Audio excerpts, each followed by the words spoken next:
Abacuque 3, versículo 2, parte A.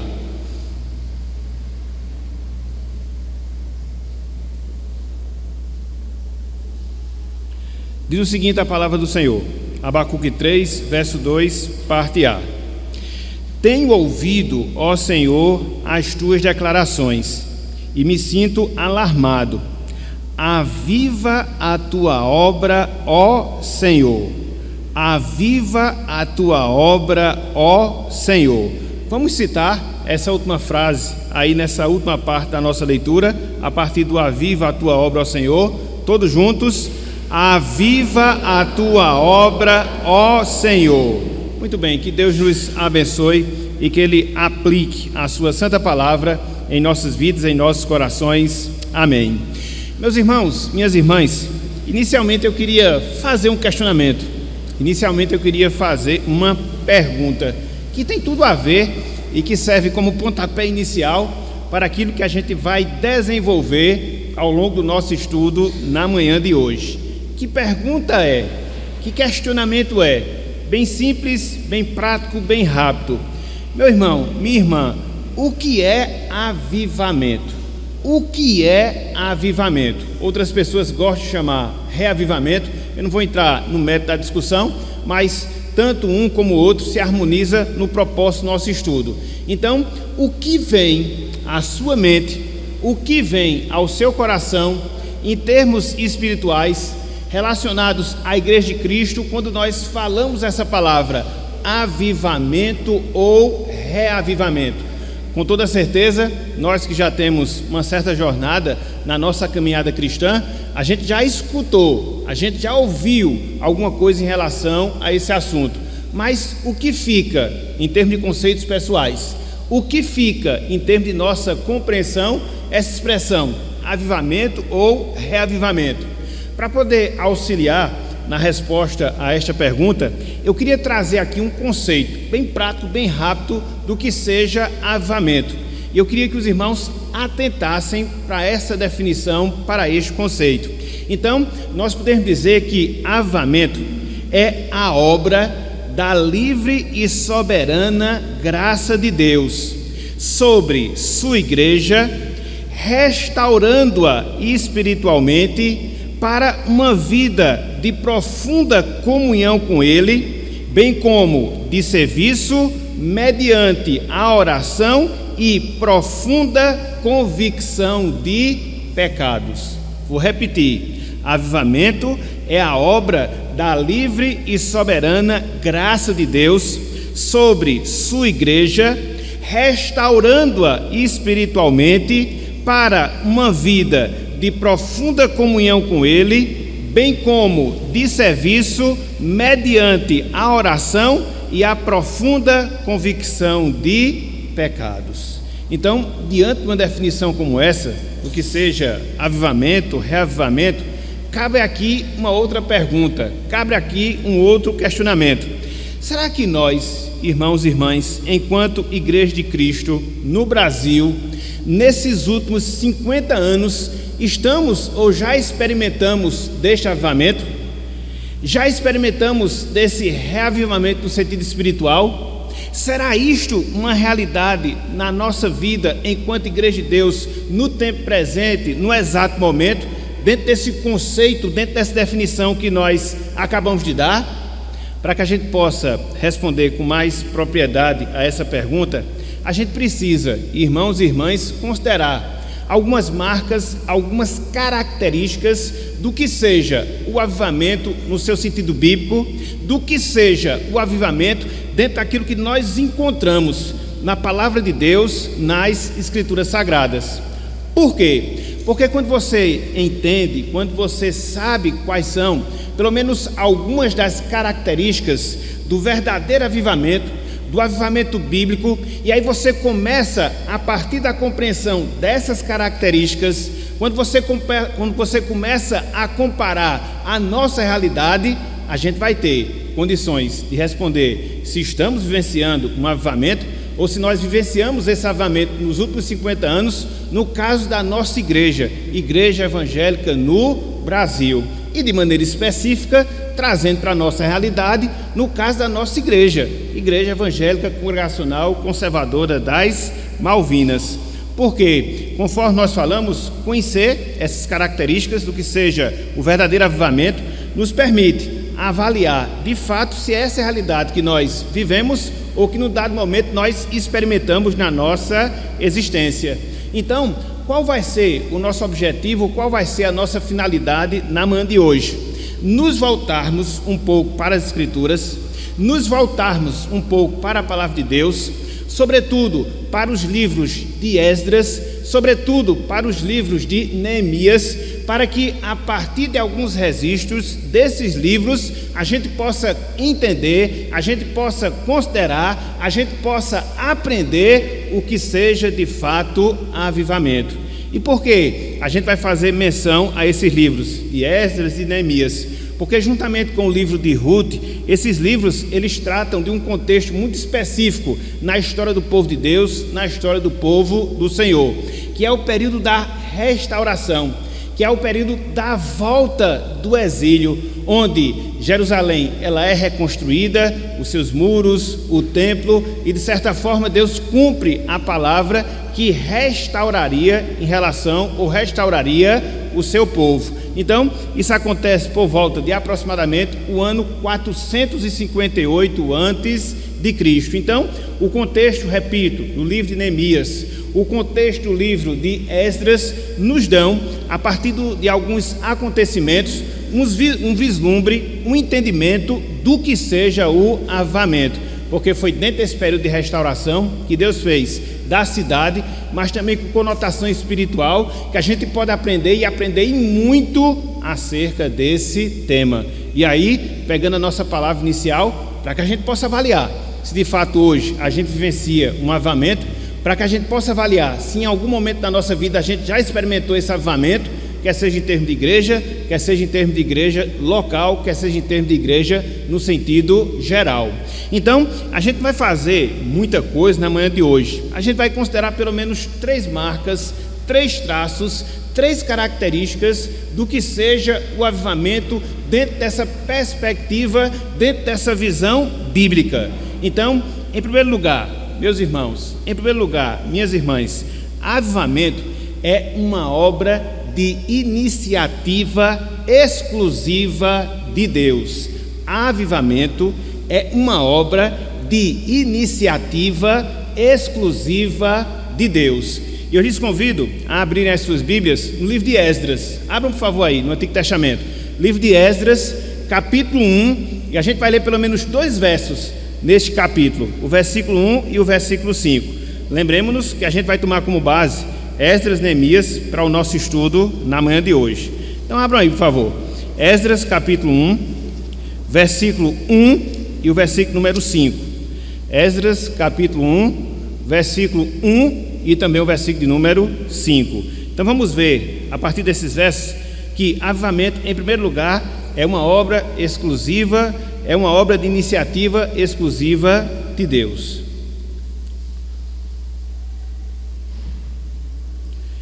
Esdras 1, verso 1 e também o verso número 5.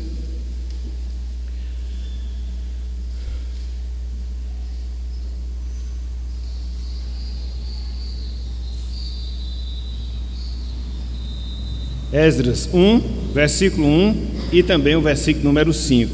Vejam aqui, irmãos, vejam aqui, irmãs, o que nos diz a palavra do Senhor. Atentem para o registro do texto sagrado. Esdras 1 e depois o verso 5. Diz o seguinte: no primeiro ano de Ciro, rei da Pérsia, para que se cumprisse a palavra do Senhor por boca de Jeremias, veja, despertou o Senhor o espírito de Ciro, rei da Pérsia, o qual fez passar pregão por todo o seu reino, como também por escrito, dizendo, e aqui chamando a atenção dessa expressão, despertou o Senhor o espírito de Ciro, rei da Pérsia. Versículo 1. Agora avancemos um pouco para o versículo 5. Olha só o que diz aqui a palavra do Senhor. Então se levantaram os cabeças de famílias de Judá e de Benjamim, e os sacerdotes e os levitas, com todos aqueles, veja, cujo espírito Deus despertou para subirem a edificar a casa do Senhor, a qual está em Jerusalém. Mais uma vez, você observa essa expressão, cujo espírito Deus despertou. Então, qual é o contexto aqui, meus irmãos? Qual é o contexto aqui, minhas irmãs? O povo de Judá, o povo de Deus no Antigo Testamento, havia transgredido várias vezes, permanentemente, a palavra do Senhor. Não obstante o fato de Deus ter levantado vários profetas para denunciar o pecado do povo, sobretudo o profeta Jeremias, contudo, a nação, pelo menos dentro da sua maioria, permaneceu contrária e rebelde à palavra do Senhor. Então, o resultado prático disso foi que Deus enviou juízo, correção, ira para a nação de Judá. E aí permitiu que os babilônicos não só invadissem, mas também destruíssem toda a cidade de Deus, toda a cidade de Jerusalém, inclusive o templo, a casa de Deus, a casa do Senhor. Não apenas essa destruição, mas nos diz a palavra de Deus que boa parte da nação de Judá foi levada cativa, escrava para a Babilônia. E aí se passaram aproximadamente 70 anos dentro desse quadro, a cidade destruída, o povo escravizado. E aí o que é que começa a acontecer? Conforme nós temos aqui, a partir do decreto de Ciro, Deus, ele despertando o seu povo. Na verdade, não só despertando o seu povo, despertando inclusive um rei ímpio, para que desse assim a liberação, o povo retornasse à sua terra, ato contínuo, restaurasse a cidade, restaurasse o templo, consequentemente o culto, a adoração a Deus, indicando justamente isso, esse avivamento ou esse reavivamento espiritual. Então, perceba, meu irmão, minha irmã, que tudo isso que vai se desenrolar, conforme a gente observa, tanto na narrativa de Esdras, como também na narrativa de Neemias, tem como ponto inicial a ação de Deus, tem como ponto inicial o mover de Deus. Repito, quer seja através de pessoas ímpias, no caso de Ciro, quer seja através de pessoas que faziam parte do seu povo, faziam parte da sua nação. E aqui se destaca Sesbazar, se destaca Esdras, se destaca Neemias, e a partir dessas pessoas, efetivamente falando, Deus, ele restaura o seu povo. Então, o que é que nós observamos em tudo isso? O que é que nós observamos a partir desse registro? Que todo avivamento, todo reavivamento, ele pertence a Deus, ele pertence ao Senhor. É interessante, só para a gente ver essa questão do cumprimento da palavra profética, sem desmarcar aqui esse texto de Esdras, abram aí bem rapidinho, em dois textos do livro do profeta Jeremias. Conforme nós falamos agora há pouco, Jeremias foi o profeta que Deus levantou de maneira especial para que denunciasse os pecados da nação, tendo como objetivo fazer com que a nação voltasse aos seus caminhos maus e assim evitassem, as pessoas pudessem evitar a ira que Deus iria derramar sobre Jerusalém. Então, como isso não aconteceu, Deus havia profetizado, mediante Jeremias, que o povo seria escravizado, mas não seria apenas escravizado, seria restaurado à sua condição anterior. Então vejam aí dois textos que mostram isso. Em primeiro lugar, abram aí, livro do profeta Jeremias, capítulo 25. Só para a gente ver como Deus ele comanda a história. Só para a gente ver como Deus ele tem autonomia dentro desse processo de avivamento, que é algo que começa nele, que parte dele, porque ele tem o controle de todos os fatos e acontecimentos, sobretudo do seu povo, da sua igreja. Então veja, Jeremias capítulo 25, versículo 11. Olha só o que nos diz aqui. Aqui é o alerta que Jeremias faz. Dada a situação do povo contrária, rebelde à palavra do Senhor, veja que Deus até nisso é misericordioso. Antes de mandar o seu juízo, ele faz advertências para que o povo se arrependa e ele possa mudar a sua sorte, Contudo, quando isso não ocorre, aí não vai ter outro resultado senão o seu juízo. Olha só o que ele diz, Jeremias 25, versículo 11: toda esta terra virá a ser um deserto e um espanto.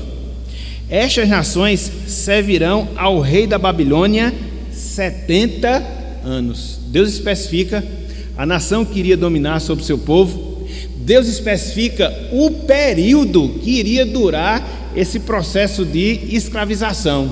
Então, a gente vê de maneira muito clara sendo ensinado nas Escrituras Sagradas. Vai ser o povo da Babilônia, o período vai ser de 70 anos, até que depois Deus restaurará a sua nação. E onde é que a gente encontra isso? Um pouco mais adiante, no mesmo livro do profeta Jeremias, capítulo 29. Avancem, por favor, um pouco. Capítulo 29, versículo 10. Olha só, meus irmãos, que coisa fantástica, que coisa maravilhosa, como a palavra profética ela se cumpre. Quando é profecia de Deus, profecia da Bíblia. E a gente vê isso de maneira muito fácil ao longo da história do povo de Deus. Veja, Jeremias capítulo 29, versículo 10. Versículo 10. Olha só o que diz aqui a palavra do Senhor. Assim diz o Senhor, o quê?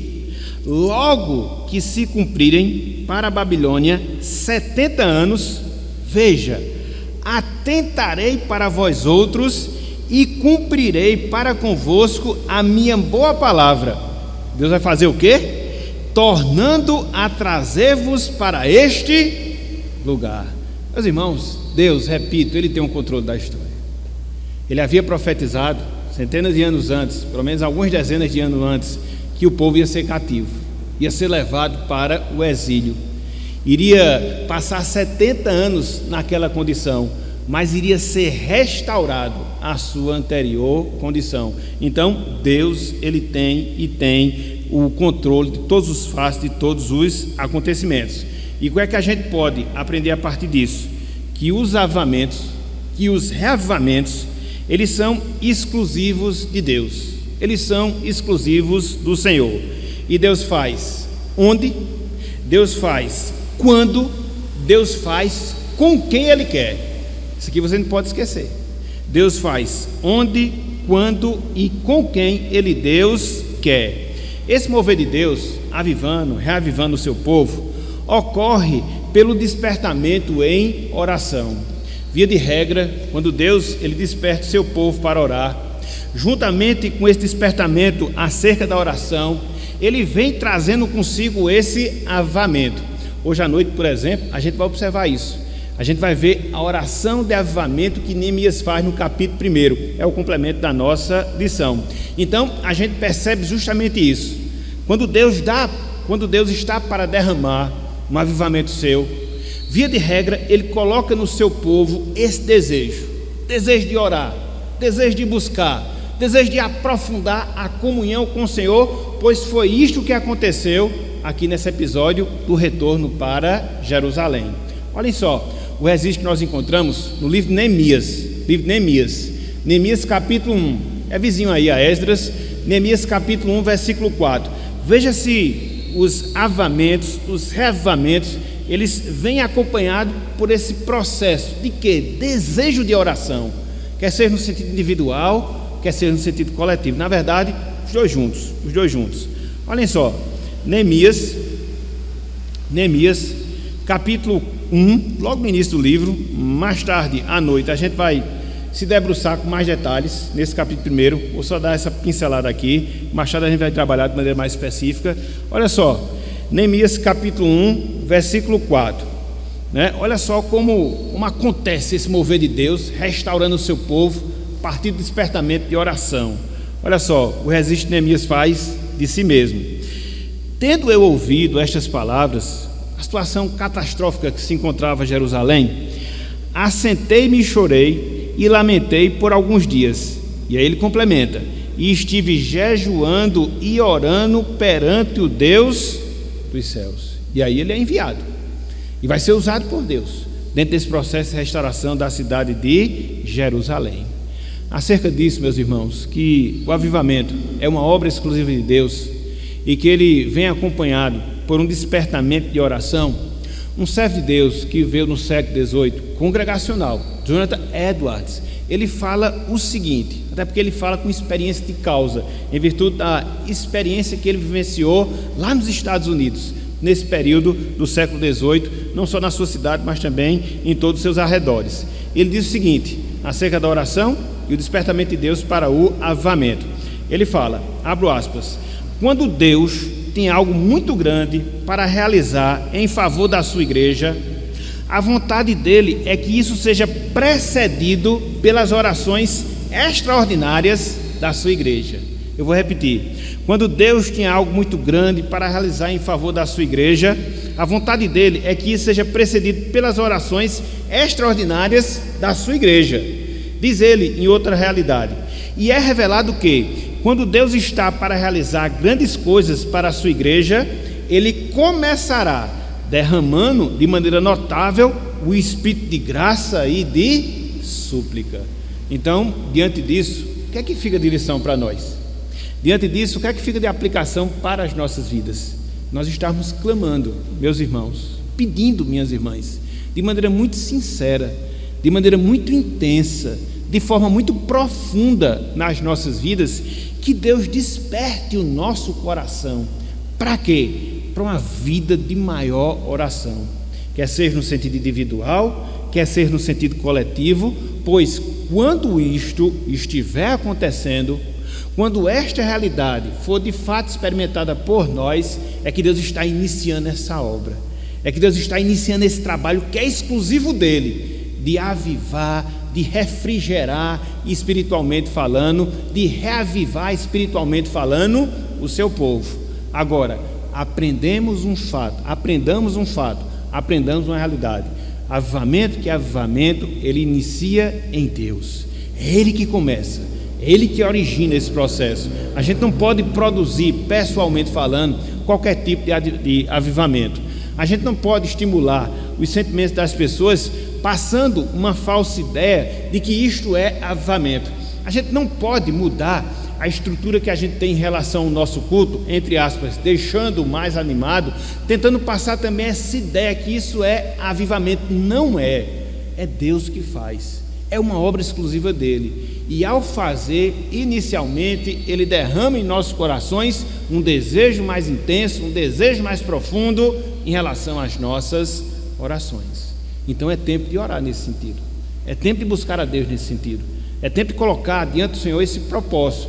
Senhor, nos aviva, Senhor, nos reaviva, Senhor, nos restaura, Senhor, age em nossos corações para que nós sejamos de fato uma igreja avivada. Então, a primeira característica do avivamento é que é uma obra exclusiva de Deus, é uma obra exclusiva de Deus. Mas não só isso. Em segundo lugar, meus irmãos, minhas irmãs, avivamento é um retorno à palavra de Deus. Avivamento é um retorno à palavra de Deus, é outra marca, é outra característica. Então, o avivamento que nós encontramos, sobretudo aqui no livro de Esdras, ele é marcado justamente por isso, por um retorno às escrituras sagradas, por uma volta à palavra de Deus. E de maneira específica, quando a gente lê o livro de Esdras, a gente percebe que isso ocorre pelo menos em dois momentos, pelo menos em duas circunstâncias, pelo menos em duas situações. Em primeiro lugar, na reconstrução do templo e no retorno do culto. Na reconstrução do templo e no retorno do culto. Abram aí, por favor, livro de Esdras, capítulo 3. Abram aí, por favor. Qual a ideia que tem? Qual a ideia que a gente deve ter? A cidade começa a ser reconstruída, e aí a primeira parte, vamos assim dizer, dessa reconstrução é justamente o templo de adoração, o culto para que Deus pudesse ser adorado. Isso acontece como? Se submetendo aos ensinos da palavra, se submetendo às escrituras sagradas. Esdras capítulo 3, versículos 3 e também o versículo 4. Esdras 3, versículo 3 e também o versículo 4. Está tudo iniciando nesse processo de reconstrução. Qual a primeira coisa que eles fazem? O lugar para adoração, o lugar para cultuar a Deus, segundo as escrituras. Olha só, Esdras 3, versículo 3 e também o versículo de número 4. Diz o seguinte: firmaram o altar sobre as suas bases, e ainda que estavam sob o terror dos povos de outras terras, ofereceram sobre eles, sobre o altar, holocaustos ao Senhor de manhã e à tarde. Começou o culto, começou a adoração. O que foi que levou, dentre várias coisas, o povo para o exílio? A idolatria, o abandono do Deus verdadeiro. Quando o povo é restaurado, como é que eles começam? Adorando o Deus verdadeiro, deixando a idolatria e partindo para a adoração verdadeira. É assim, meus irmãos, o processo é esse, não tem como a gente fazer diferente. E olhem só o que diz o verso 4, olhem só o que diz o versículo 4. Veja: celebraram a festa dos tabernáculos. Olha só a expressão que vem em seguida aí: como está escrito. Como está escrito aonde? Na palavra. Eles retornaram à palavra, observaram a maneira através da qual Deus deve ser adorado. Eles haviam abandonado a adoração verdadeira, agora eles retornam à adoração verdadeira, se submetendo às escrituras sagradas, à lei de Deus, aquilo que Moisés havia ensinado ao povo. Então, segue o texto. Como está escrito, veja: e ofereceram holocaustos diários, segundo o número ordenado para cada dia. Então não é uma adoração solta, uma adoração humana, seguindo os pensamentos, as ideias das pessoas que estavam ali naquele processo de restauração. Não, eles voltam para a base. Qual é a base de tudo? É a Bíblia. Onde é que nós encontramos o nosso manual de adoração? Como é que nós sabemos a maneira através da qual Deus que recebe a nossa adoração requer que Ele, Deus, venha ser adorado? Nas escrituras sagradas. Então veja que o povo retorna não só para a terra, retorna para a palavra, e usa a palavra de base para que possa restaurar a adoração, uma adoração verdadeira, uma adoração genuína, uma adoração sujeita àquilo que o próprio Deus havia determinado. Então isto é que é verdadeiro avivamento.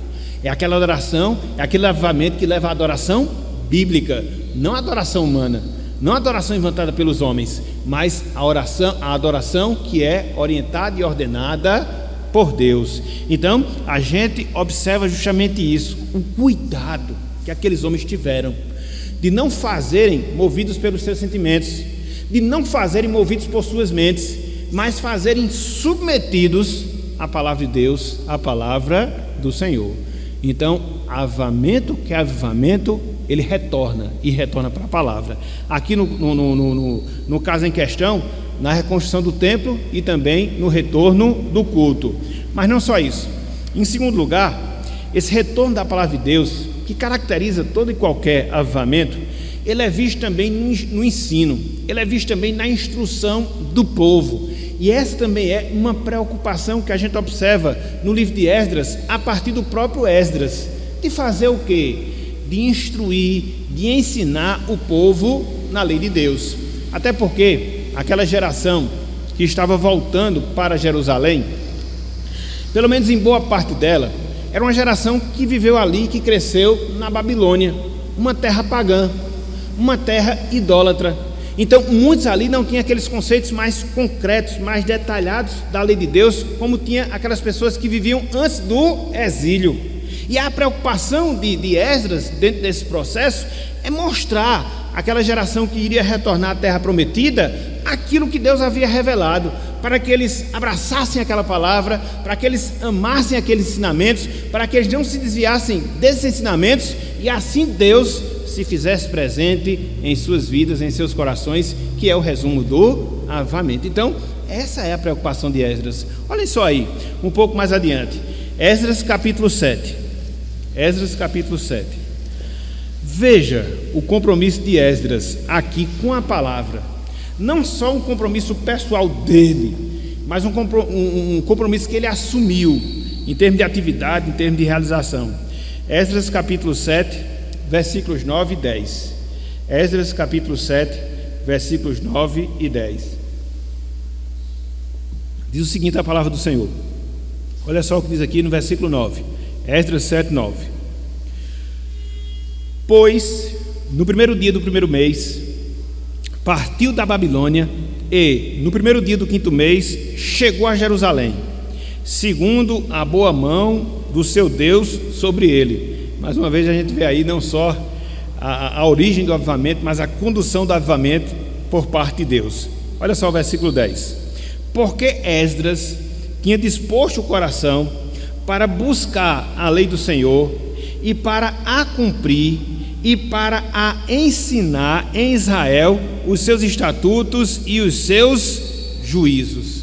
Então foi o compromisso que ele teve, foi o compromisso que ele propôs no seu coração, ensinar o povo a palavra. E ele tinha condições de fazer isso. Por quê? Porque Esdras, ele era um escriba. Voltem aí para o versículo 6. Olha a descrição aí que é feita de Esdras, da sua qualificação. Veja, ele era escriba, versado na lei de Moisés, dada pelo Senhor, Deus de Israel, e segundo a boa mão do Senhor, seu Deus, que estava sobre ele, o rei lhe concedeu tudo quanto lhe pedir. Então, Esdras conhecia a lei, se dispôs a buscar essa lei, se dispôs a ensinar essa lei, e aí ele partiu e foi morar em Jerusalém. Então, o que é que fica aqui de verdade, meus irmãos? O que é que fica aqui de princípio, minhas irmãs? Que o avivamento com o povo de Deus sempre se dá através de um retorno à palavra de Deus. O avivamento no povo de Deus ou com o povo de Deus sempre se dá como resultado do retorno desse povo à palavra de Deus. Não só na questão do aprendizado, propriamente dito, mas também na questão da prática, da nossa conduta, do nosso comportamento. E aí, quando você observa, ao longo da história bíblica, todos os períodos de avivamento, eles foram relacionados a um período de busca da palavra do Senhor. Por exemplo, quando você vai ver o grande reavivamento no período do rei Josias, e está lá em 2 Crônicas, capítulo 34, foi resultado de quê? De se encontrar a lei de Deus no templo, de se ler a lei de Deus e de ensinar a lei de Deus. E aí eles comemoraram a Páscoa, fizeram todo aquele processo. Mas veja que essa questão do reavivamento, ela está diretamente relacionada a quê? A redescoberta da palavra. Então você vê isso no período do rei Josias, você vê isso na história bíblica. Mas não só isso, se você vê através da própria história da igreja, facilmente você comprova essa mesma realidade. Basta você considerar a história da Reforma Protestante, basta você considerar e lembrar de tudo aquilo que passou Lutero, quando ele redescobriu a doutrina da justificação pela fé, e a partir disso abriu-se uma luz, abriu-se uma porta para que assim ele pudesse levar a palavra, inclusive traduzindo a palavra, e a partir disso se gera todo o movimento que nós conhecemos como movimento da Reforma Protestante, que foi sim um movimento de avivamento, que foi sim um movimento de reavivamento. Por quê? Porque procurou trazer a igreja para aqueles padrões da igreja primitiva, para aqueles padrões da igreja do primeiro século. Então é inevitável, meus irmãos, é inevitável, minhas irmãs, quando nós nos voltamos para a palavra com sinceridade, quando nós nos voltamos para a palavra com desejo de aprender, quando nós nos voltamos para a palavra com o compromisso assumido de obedecê-la integralmente, isso é um indício claro, é uma comprovação fortíssima de que Deus ele está agindo nas nossas vidas, reavivando a sua obra no nosso meio. Isso pode acontecer em termos individuais, quando você se sente impactado pela palavra, com aquela ânsia, com aquele desejo, com aquela fome, com aquela sede de aprender, mas não só acumular conhecimento, vivenciá-lo na sua prática. Isso acontece também em termos coletivos, quando a igreja de Deus também tem esse desejo de se voltar para a palavra, de moldar a sua vida pelo ensino das Escrituras, de submeter o seu culto pela orientação da palavra, e assim fazer com que nós andemos de fato nos caminhos do Senhor. Então, o que é que fica de desafio para nós, irmãos e irmãs, nesse início de ano? O que é que fica de desafio para nós, em termos de igreja, no início de mais um período em relação às nossas vidas? De nós nos relacionarmos profundamente, intensamente com a palavra de Deus. Isso parece algo tão repetitivo, isso parece ser algo tão falado, tão propagado, mas é sempre necessário em relação às nossas vidas. De podermos estar nos voltando humildemente para a palavra, reconhecendo a nossa fraqueza, a nossa debilidade, de poder conduzir as nossas vidas pelas nossas próprias forças, pelas nossas próprias convicções, e nos sujeitar àquilo que Deus ele deixou registrado para nós, para que andemos segundo a sua vontade, para que nós possamos cumprir o seu propósito e assim andar de fato nos seus caminhos ao longo da nossa jornada aqui na terra. Uma igreja avivada, uma igreja reavivada é uma igreja assim, que ama a palavra, que se deleita nos ensinamentos, que aproveita todas as oportunidades para se edificar espiritualmente, que aproveita todas as circunstâncias para vivenciar a palavra, para fazer diferença nesse mundo de trevas, nesse mundo caótico em termos espirituais, onde os valores estão invertidos, onde as pessoas elas estão contrariamente à vontade do Senhor, e assim impactar a sociedade no meio da qual nós vivemos. Então, igreja avivada, reavivada é isso. E repito, isso acontece de maneira intensa, isso acontece de maneira associada a quê? A nós nos voltarmos para a palavra, a fazermos esse retorno para a palavra do Senhor. Existia um lema que caracterizava o processo, o período da reforma protestante. Na verdade, os protestantes no passado, eles diziam o seguinte, usavam uma expressão latina que dizia o seguinte: ecclesia reformata sempre reformata, ou seja, igreja reformada sempre se reformando. Então a gente precisa a cada dia melhorar, a gente precisa a cada dia se aperfeiçoar. E onde é que vem o nosso melhoramento? De onde vem o nosso aperfeiçoamento? A partir daquilo que nós aprendemos na palavra de Deus. Por isso que o avivamento é um processo contínuo, e ele estará sempre marcado pelo nosso retorno às Escrituras Sagradas. Ok? Então veja, nós já consideramos pelo menos duas características, duas marcas do que seja o verdadeiro avivamento. Em primeiro lugar, o que foi que nós vimos? Que o avivamento é uma obra iniciada e é exclusiva de Deus. Em segundo lugar, a gente viu que avivamento é um retorno à palavra. Mas não só isso. Em terceiro e último lugar, avivamento é uma profunda consciência da nossa pecaminosidade. Avivamento é uma profunda consciência da nossa pecaminosidade, do nosso pecado. Abram aí, por favor, no livro de Neemias, capítulo 1, mais uma vez.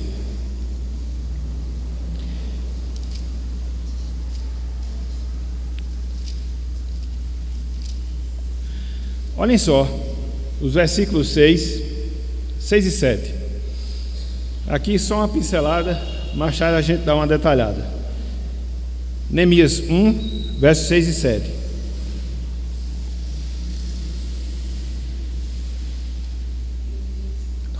Neemias 1, 6 e 7. 6 e 7.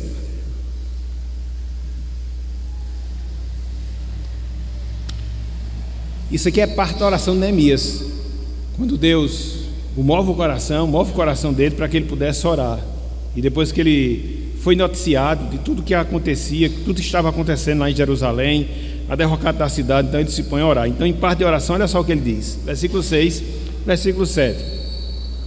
Estejam, pois, atentos os teus ouvidos e os teus olhos abertos para acudires à oração do teu servo, que hoje faço a tua presença dia e noite, pelos filhos de Israel, teus servos, e faço confissão pelos pecados dos filhos de Israel, os quais temos cometido contra ti, pois eu e a casa do meu pai temos pecado. Verso 7. Temos procedido de todo corruptamente contra ti, não temos guardado os mandamentos, nem os estatutos, nem os juízos que ordenaste a Moisés, teu servo. Então, conforme nós vimos, o povo de Israel, o povo de Judá, ele foi penalizado com o cativeiro. Por quê? Por causa dos seus pecados, por causa das suas transgressões à lei de Deus, desobediência à palavra do Senhor.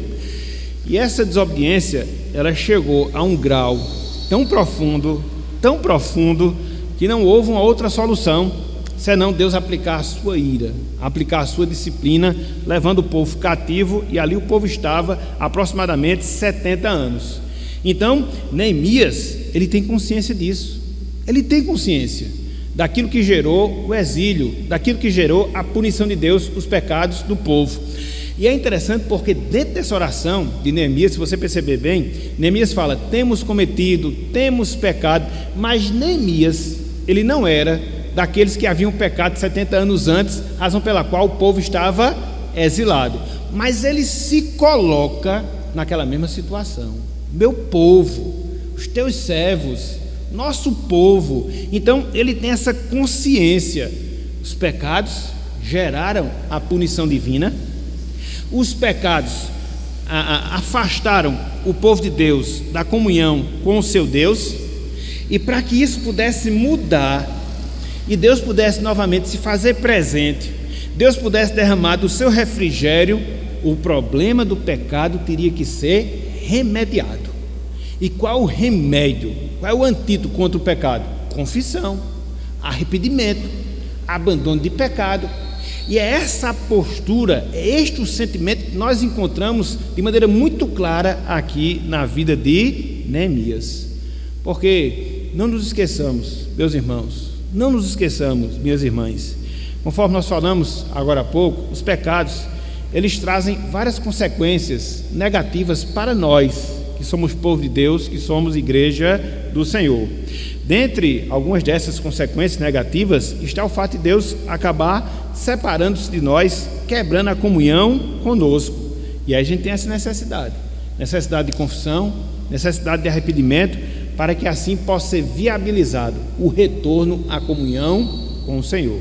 Isso é aquilo que a gente chama de situação, de condição sine qua non, né? Condição sem a qual. Então Deus trabalha assim, e nesse caso específico ele requer de nós que nos humilhemos, que nos conscientizemos dos nossos pecados, que nos conscientizemos das nossas iniquidades, de tudo aquilo que a gente está fazendo que desagrada, e coloquemos isso diante dele, para que assim ele possa voltar e ser novamente favorável a nós. É um princípio que nós encontramos na palavra de Deus, nas Escrituras Sagradas. Olha só, acerca desse princípio, o que Tiago nos ensina. Abram aí, por favor, lá no Novo Testamento. Agora a gente vai para o Novo Testamento. Lá em Tiago capítulo 4, versículos 7 a 10. Olha só, meus irmãos, como isso é enfatizado na palavra de Deus, nas Escrituras Sagradas. Tiago capítulo 4, melhor dizendo. Tiago não tem 7 capítulos. Tiago capítulo 4, versículo 7 até o versículo 10. Veja que, para que nós experimentemos do favor de Deus, para que nós experimentemos do seu avivamento, para que tenhamos um reavivamento no nosso meio, a gente precisa estar consciente e confessar os nossos pecados, as nossas transgressões, ter consciência da nossa pecaminosidade. Veja, Tiago capítulo 4, versículo 7 até o versículo número 10. Olhem só o que nos diz aqui a palavra do Senhor: sujeitai-vos, portanto, a Deus, mas resisti ao diabo, ele fugirá de vós. Chegai-vos a Deus, e ele se chegará a vós outros. Como? Purificai as mãos, pecadores, e vós que sois de ânimo dobre, limpai o coração. Versículo 9: afligi-vos, lamentai e chorai. Converta-se o vosso riso em pranto e a vossa alegria em tristeza. Fechando, verso 10: humilhai-vos na presença do Senhor e ele vos exaltará. Não existe, meus irmãos, não existe, minhas irmãs, uma igreja avivada que não seja envergonhada pelos seus pecados, uma igreja que vive uma realidade pecaminosa de maneira indiferente, como se fosse tudo normal, uma igreja que tem um comportamento contrário à palavra e fica cheia de orgulho, fica cheia de empáfia e apenas destaca os privilégios que se tem diante do Senhor. Não. A igreja avivada é aquela igreja que é humilhada. A igreja avivada é aquela igreja que se dobra diante do Senhor, reconhecendo os seus pecados, que confessa, que procura deixá-los, que procura se aperfeiçoar, que procura se santificar, porque se não for assim, não há avivamento de verdade.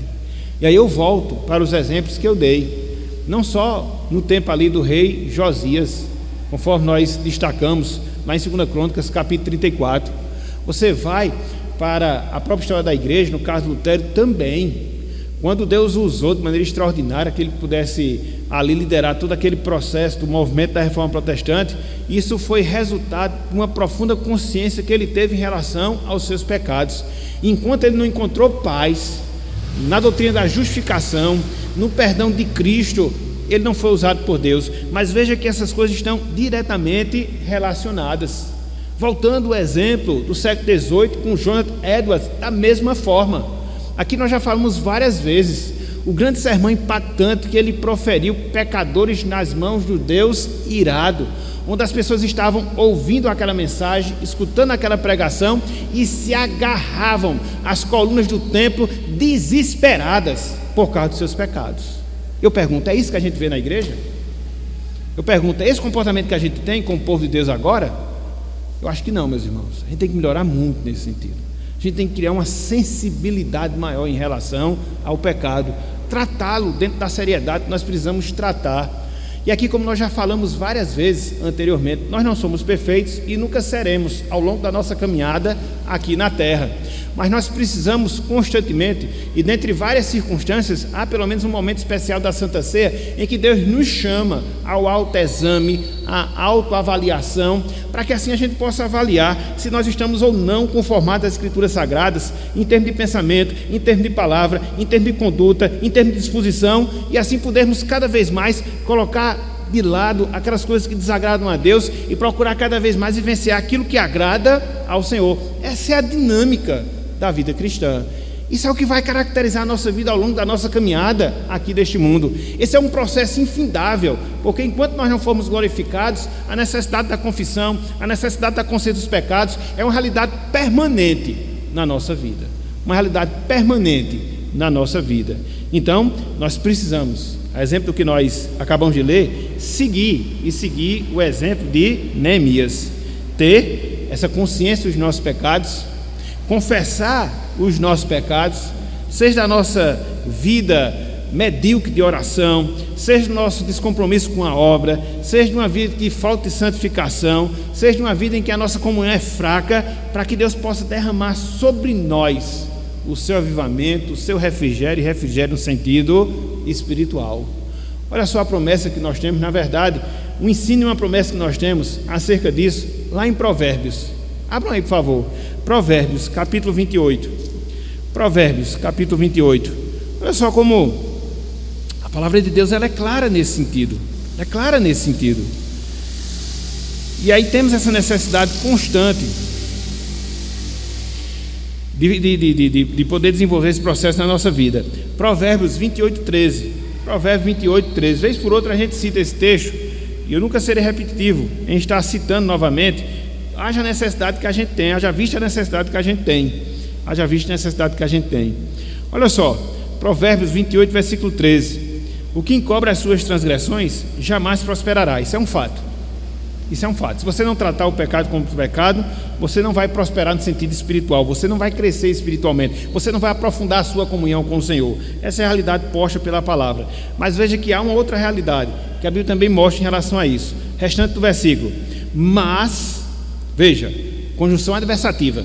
Mas o que as confessa e deixa alcançará misericórdia. Confissão, abandono e experiência da misericórdia de Deus. Lutero até dizia, né, que a melhor forma da gente demonstrar arrependimento é abandonar o pecado. Ele dizia isso.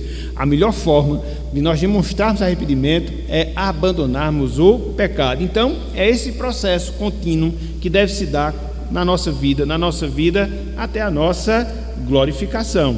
Até a nossa glorificação. Então, fechando a nossa aula, e aí eu vou dar a oportunidade, caso os irmãos queiram fazer alguma pergunta, de fazer alguma observação. Concluindo, avivamento é algo fundamental para nós em nossos dias. E aqui eu falo em termos gerais do cristianismo, sobretudo no Brasil, e também em termos locais, e também em termos pessoais. Entretanto, a gente deve experimentar o verdadeiro avivamento, aquele que seja bíblico, aquele que seja respaldado nas Escrituras Sagradas.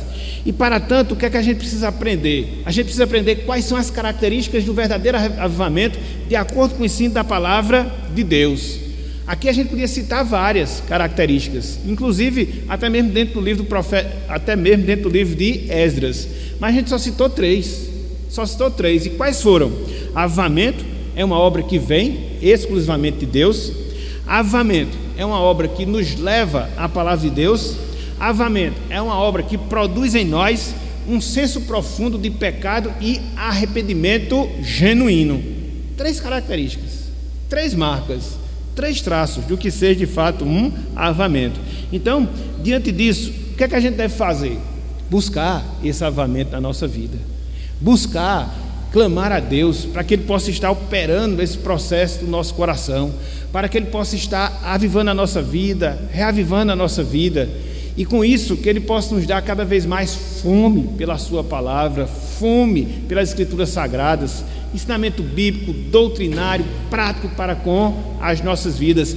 Mas não só isso, despertando em nós essa sensibilidade, essa consciência em relação aos nossos pecados, para que nós sejamos vigilantes em relação à nossa vida, e assim a gente possa cada vez mais nos amoldar ao padrão de Cristo, nos amoldar àquilo que Cristo nos ensina na sua palavra, para que assim a gente possa ser de fato avivado, para que assim a gente possa ter uma igreja avivada, para que assim a gente possa de fato impactar a sociedade na qual nós estamos vivendo. Porque, conforme nós dissemos ao longo da nossa instrução, avivamento que é avivamento, ele é sentido. Ele é sentido aonde? Em toda a sociedade. Veja, a reforma protestante não foi sentida apenas na Alemanha, ela foi sentida por toda a Europa e até mesmo fora da Europa, na América, quer seja a América do Norte, quer seja a América do Sul, tanto é que aqui nós estamos. Quando houve um grande avivamento na Escócia, por exemplo, através de John Knox, né, o que é que a gente observa? O impacto foi tão grande que dentro daquela cidade, da cidade em que ele vivia, em que existia a igreja, os bares foram fechados por falta de cliente, porque ao invés de estarem nas tavernas, nos bares, a população estava na igreja, escutando a palavra, vivenciando o evangelho. Então isso é impacto na sociedade. Com Jonathan Edwards, da mesma forma, entendeu? Em Northampton, que era a cidade que ele morava, e por todo o condado ali, pegando as colônias que circundavam a cidade também. Então, se a nossa sociedade não estiver sendo impactada positivamente pelo evangelho, e já é um indício, não há avivamento. Há movimento, mas não avivamento. Avivamento é diferente. Ele começa a ser trabalhado em nós, ser gestado em nós por Deus, e isso vai para além da igreja, e começa a ser visto, começa a ser experimentado, começa a ser sentido em meio à sociedade e todo um país, a depender da proporção. Então, é essa a confirmação, é essa a comprovação, melhor dizendo, que nós temos ao longo da história da igreja. Então, meus irmãos, minhas irmãs, que a gente possa pensar sobre essas coisas nesse início de ano que nós estamos tendo, e que nós possamos ter isso como propósito de vida, poder experimentar de fato esse agir de Deus, essa restauração de Deus, esse avivamento, esse reavivamento na nossa vida. A gente viu hoje pela manhã algumas das suas características. Hoje à noite a gente vai ver como é a oração que a gente deve fazer pedindo a Deus por avivamento. O que é que deve existir dentro dessa oração?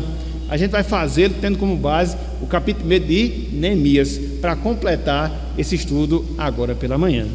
Então, que Deus ele nos abençoe, que Ele aplique a sua palavra em nossos corações, e que nós possamos, pela sua graça, que nós possamos, para a sua glória, sermos uma igreja avivada aqui neste local. Que Deus nos abençoe e aplique a sua palavra em nossos corações. Amém.